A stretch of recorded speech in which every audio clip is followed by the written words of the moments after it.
हाय बच्चों, welcome back. LBS शिक्षा संस्थान में आपका स्वागत है। बच्चों, आज हम पढ़ेंगे verb to be. Verb to be, ठीक है। टू बी का मतलब होता है इज, एम, आर और वाज और वेयर, यानी सिंपल सेंटेंस जो आपको बताया भी गया है और आप जानते भी हैं। और इसको लिंकिंग वर्ब भी कहते हैं, यानी is, am, are, was, were को हम लिंकिंग वर्ब भी कहते हैं। आप जानते हैं वाक्य अगर वर्तमान काल में होता है यानी प्रेजेंट टेंस में, तो एक वचनकर्ता के साथ ही, सी, इट, एक वचनकर्ता के साथ सहायक क्रिया इज का प्रयोग। और अगर वाक्य पास्ट टेंस में होता है तो वाज, लेकिन कहता है एक वर्तमान काल में एक वचनकर्ता के साथ इज और बहुवचन के साथ आर तथा आई के साथ एम का प्रयोग किया जाता है, ठीक है।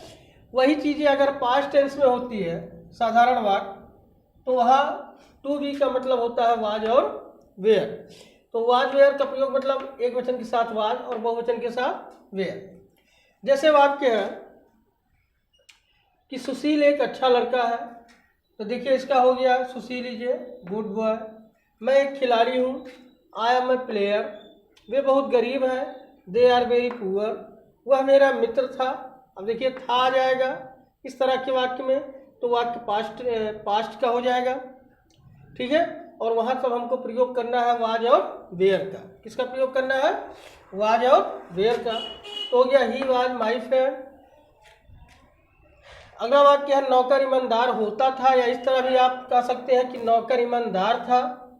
दो तरह से पूछा जाता है, यानी होता था या होते थे के लिए भी हम वाज वेयर का ही प्रयोग करते हैं। तो वाक्य ये इस तरह भी हो सकता है, जैसे मान लिया वाक्य दिया है कि वह नौकर ईमानदार होता था, तो इसका हम लिखेंगे द सर्वेंट वाज हॉनेस्ट।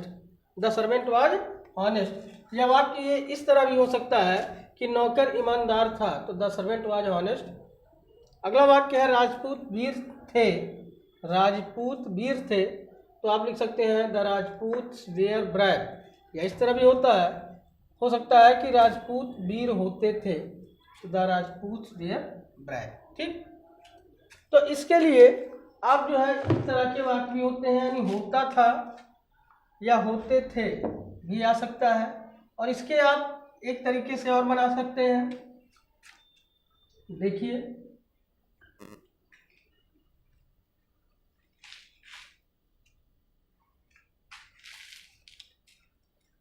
इसका एक तरीका और आप जो है यूज कर सकते हैं, बना सकते हैं। जैसे है the servant used to be honest. Used to be honest, ठीक, यानी नौकर ईमानदार होता था। या द राजपूत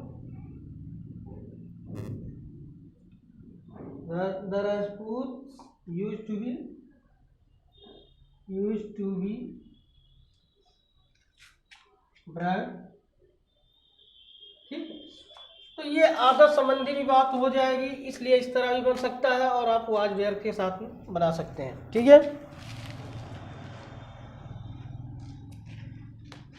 अब देखिए इन्हीं वाक्यों का ये अफर्मेटिव था, यदि निगेटिव होता है या इंट्रोगेटिव निगेटिव पहले देखते हैं। वाक्य यदि निगेटिव होते हैं तो जो लिंकिंग वर्ब आप लगाएंगे इन्हें मार वाज वेयर, उसी के बाद नॉट का प्रयोग कर देना है। जैसे मान लिया वाक्य है रमेश ईमानदार नहीं है। रमेश ईमानदार नहीं है, ठीक है। तो इसका आप लिखेंगे रमेश इज नॉट ऑनेस्ट, ठीक। दूसरा वाक्य देखते हैं, वह तुम्हारा भाई नहीं था। अगला वाक्य वह तुम्हारा भाई नहीं था। अब देखिए अगर वाक्य के अंत में है तो वाक्य हमारा प्रेजेंट का है। यदि था थे थी आते हैं तो वाक्य हमारा पास्ट का है। प्रेजेंट का होगा तो एक वचन के साथ इज, बहुवचन के साथ आर, आई के साथ एम, और पास्ट का होगा था, थे, थी होगा। पास्ट का होगा तो एक वचन के साथ वाज और बहुवचन के साथ वेयर का प्रयोग करेंगे। लेकिन जब वाक्य निगेटिव होगा तो जो लिंकिंग वर्ब आप लिखेंगे is, am, are, was, were, उसी के बाद नॉट का प्रयोग कर देंगे। तो वह तुम्हारा भाई नहीं था, यानी इसका ट्रांसलेट क्या हो जाएगा, ध्यान दें।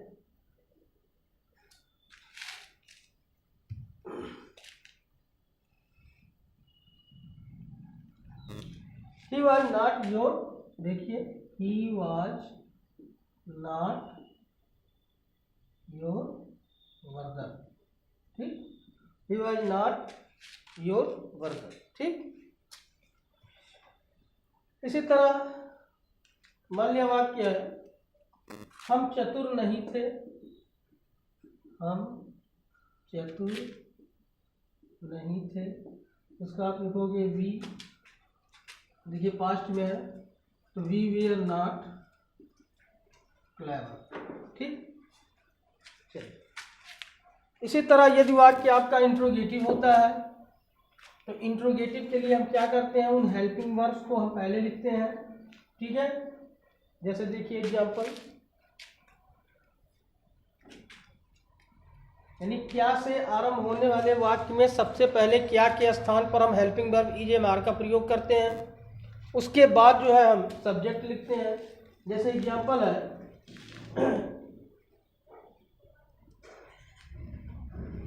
कि क्या गोपाल ईमानदार है, क्या गोपाल ईमानदार है, देखिए गोपाल सिंगुलर है, इसलिए क्या की जगह पर हम हेल्पिंग वर्ब लिखेंगे इज। यदि वाक्य हमारा पास्ट में होता, यानी लास्ट में था, थे, थी होता तो पास्ट का होता, और उसकी जगह हम यूज करते वाज और वेयर का, तो हम लिखेंगे इज गोपाल ऑनेस्ट, ठीक। नेक्स्ट वाक्य है क्या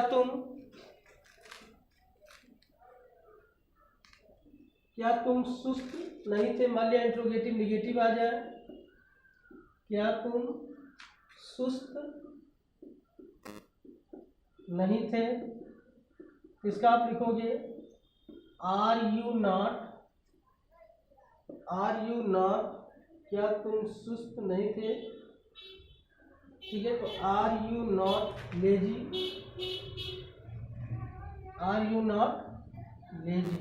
ठीक है। तो इस तरह से बच्चों इन चीज़ों को आप पढ़िए और इन्हें लर्न कीजिए, ठीक है। आगे देखिए,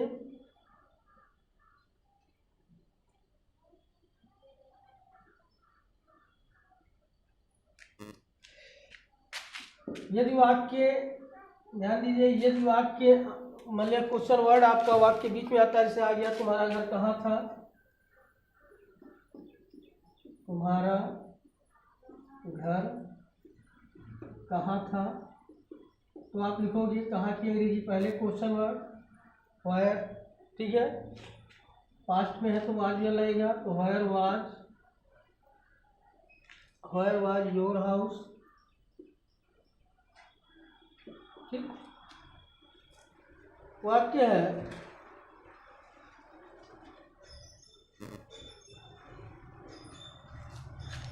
वे लड़के बहादुर क्यों नहीं थे,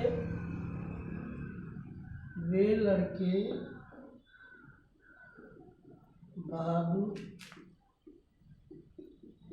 क्यों नहीं थे, तो आप उसका लिखोगे व्हाई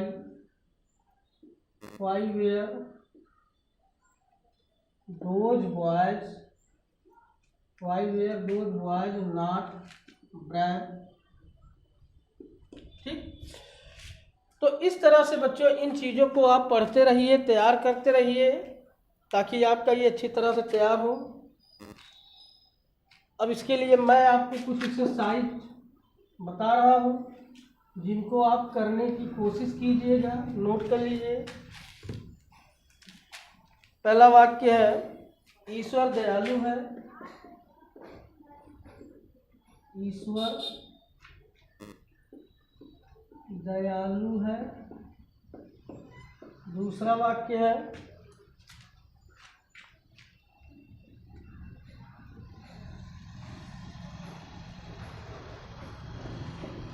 श्री नरेंद्र मोदी हमारे प्रधानमंत्री हैं। हमारे प्रधानमंत्री हैं। अगला वाक्य है मैं भारत का नागरिक हूँ।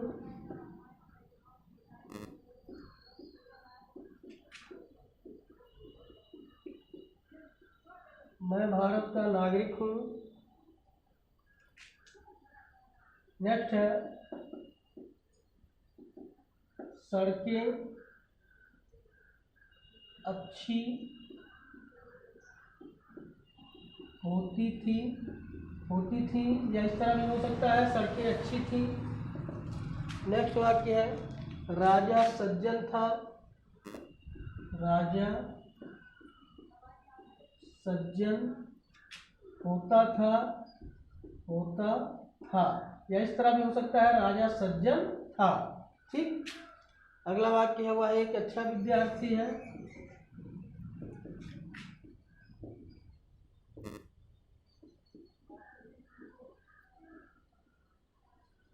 वह एक अच्छा विद्यार्थी है। नेक्स्ट वाक्य है चिड़िया घोंसले में थी।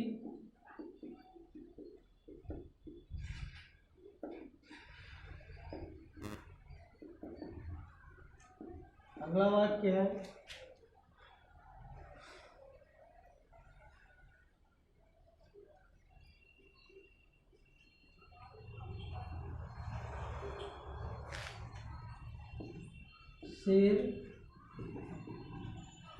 शेर जंगल में नहीं थे।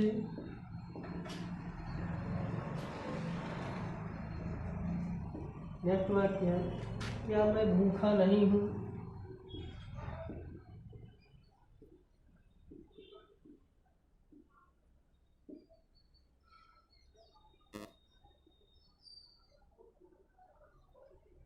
अगला है तुम्हारे मित्र कौन थे। तो बच्चों इस तरह से ये एक्सरसाइज आपको दिए गए हैं, इन्हें आप नोट कीजिए और इनको ट्रांसलेट कीजिए ताकि आपका ये अच्छी तरह तैयार हो। और ये साधारण वाक्य अक्सर हम स्टोरी वगैरह बनाते हैं उसमें सेंटेंस आ जाया करते हैं, तो इनको तैयार करते रहिए। धन्यवाद।